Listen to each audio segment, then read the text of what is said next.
Christus nga kung ito zuyulan natin. Tuni ilunga rin lai siyang doin. Mate alian som. Aniyaw sagipan som lang nga. Tapos nga, tutam pita ka umihi. Ay zong ina, mate alian som aniyaw giyad na so nga lungay na ini. Tapos bangyam sila, no dayin man piyak lowin, nga umabangon, man sang low in mapiyawon, hi pasani kamal. Ede Christian day nun tang na Christian day kempo na pasyan hoi hi go in ko na di pasyan hoi kaya rin pasyan hoi ijite to ben bang yam pasyan ni thupa isang hangin na pasyan hoi hi kijite pasyan min kiphat zo hi ahi le to pasyan in piak thupa de bang ting yam pasyan ni ate aring na leitung ikisap pilna siam na, dam na, hau na, than na, chim na, chi hau. Thupa dambi pasyan ong piak pen, ete ilungdam chang ina, pasyan ke aring hui hi, pasyan ko ten kon aring hui hi, china, ete ni gen te hi. Ay zong ina tu ni lai siang thu sunga. No tayin man piak loin, nga ma bangin man sang loin, va piak un achi. Hi thupa te eitena pasyanin ong in manina ong pia hiya tama ma eiteno hi thupa te eite kyang pana ipil na te mite aring bengla pamaring khwala tu yaring izang hiam isyam na te pasyanaring pol piaring in kwan sungaring izang hiam idam na te pasyan na sap na ding in izang hiam ihaw na te pasyan min thang na di le mi zong te mi gen thai te et na ding huay na ding na izang hiam itha na te koi langa izang hiam pasyan min thang na ding izang hiam ai ke le ete ilei tung lung sim de na to ki to ga ihan na te zangin mi te to ki tongin mi te to ki boy na izang kha hiam chi tuni eitena naison king ni pasianina hi khalam tok disaina eite thupang pya hi yoha alian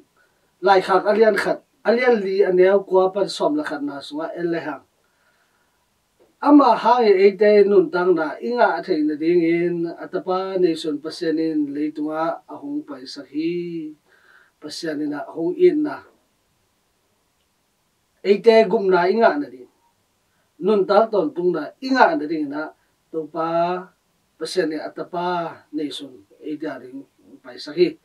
to ben paseni ongit na ai hi to ma bangin e na ileitung nun tang na suwazo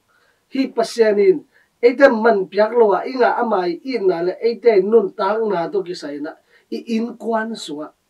i khwale tu ya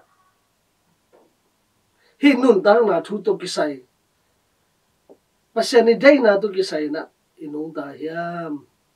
Ede na Christian kitchen na pina inkwan sunga. Lom na golte khwala tuya. Ede na khalakat mo kimay saklowin. Khalakat kigen siyayin iyong kahiyam. Lai siyang to sunga. Tupay suna. Tupa o amau ten bang hi hiam chi thelo ai manin amora deu namai sagin achi hi chi luka somni la thum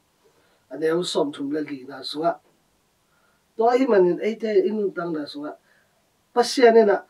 it naung pya mo mai naung pya gum naung pya to ma wa eite zo hi pasianong it na te in kwan suwa izi tunga ipasal tunga itate tunga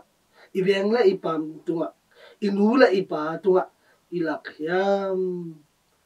tuni pasyanin ongit man na gup khian na anga mi khatchet i na te ki phong in eiten no to gup khian na ben e ya di be kilo na mi te haring zo azang thai te song ri na pasyanu de hi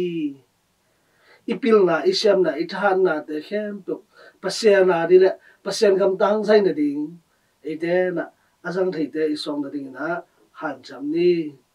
pasyanin mo mai nang piang ma bangina khalakhat mo mai na te ki pya in in na lungnom na kilem na lungduai na le khalakhat kitel siam na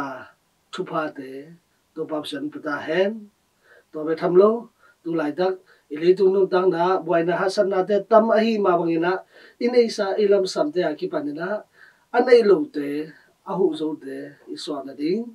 hang yam chile lai sang thu sung ma man bang ngen yam zo hang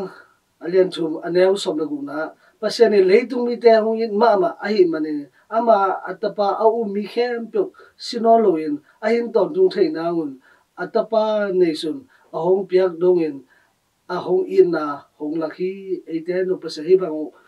aina hong lak ma mo eite na inei sa te to eite tu lai ta alung boy agal tai achimo nerni don din nei lo te ahu zo te inna alak zo te ison na ding na to pa sen eite khache to thang ta hen